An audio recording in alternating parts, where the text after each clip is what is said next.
Hi, it's Kerry here. It's Sunday the 9th of May 2021, otherwise known as Mother's Day.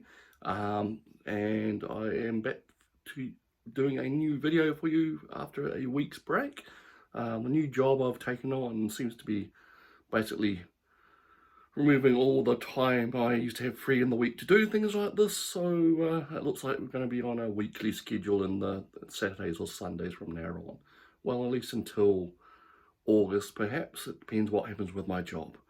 And this is an acquisitions video, just one book today.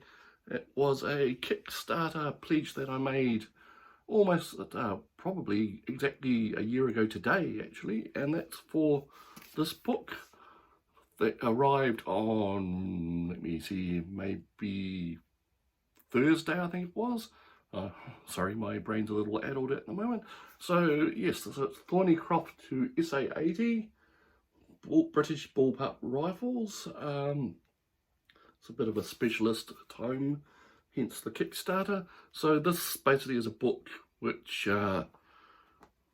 investigates the heritage of bullpup style rifles that came out of the UK.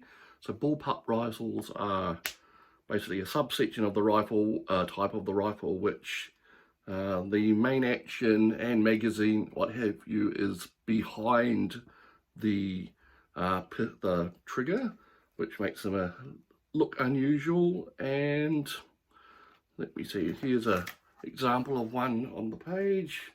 So that's the sort of thing this book's about, going back to the early 1900s when they were first created. And the UK seems to have a love affair with this type of design. They continually trying to bring something similar to the their army as a issued weapon, and that finally got their way with that in the 80s with the SA-80, which got a lot of bad publicity and is finally, so many years later, been turned into a impressive weapon system. And so this book basically details all that. It's kind of a stepchild of the Forgotten Weapons website. One of the guys that promotes stuff there is one of the people behind the publishing company that creates this. And it's a hefty book. It's full of illustrations. It looks really great, but my only concern is that the binding seems a little cheap. It's one of those books that you're afraid of opening it too wide or flicking too many pages in case the pages come out. I can see the pages falling out of this book. I hope that doesn't happen, but it's just my experience with books like this that that it is a danger. And there's some neat touches. There's like this, a bound in ribbon bookmark, which is, as you can see, the little UK flags. So there we go. So that is Thorneycroft to SA-80, and interesting book. I'm not sure when I'll actually get around to reading the text in it, but it's neat just to look through the pictures. There we go. So what else is going on? Well, I am still making my way through Patrick O'Brien's book, HMS Surprise. I haven't read much of it in the past week because of work. See, I have two different shifts and they alternate depending on the week. And last week I was on one that I didn't get home until about 8 o'clock at night, so that kind of limited what I could do in these few spare hours before I had to go to bed to get up again.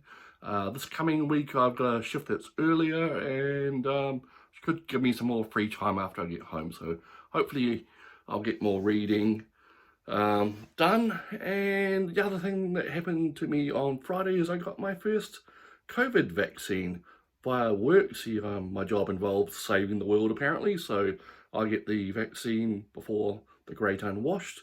It was an interesting experience. They're very careful about getting all your personal details, and you check through about 3 different people before you see the actual person that gives you the vaccine, and then you get a little like a counselling session with them, which was seemed a little unnecessary, and then you get the jab in your arm yourself. And I haven't had any serious side effects. Other people talk about feeling sick or what have you, but all I've got is like a deep ache in the upper arm where the injection went in.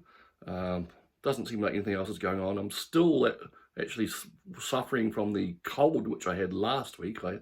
Cough has been persistent. It's only just kind of eased off today. And with all that, the work and the cold, it's left me feeling permanently tired. So the whole going into a regular job 5 days a week and the commuting and what have you, it's been a bit of a culture shock for me after being at home for so long. So I think I'm going to be running on a bit of a deficit of sleep and rest and relaxation for a while. So that is all of that for today. I'm sure you're sick of hearing about my boring life. So I'll wrap this up and we'll see you next time. Cheers.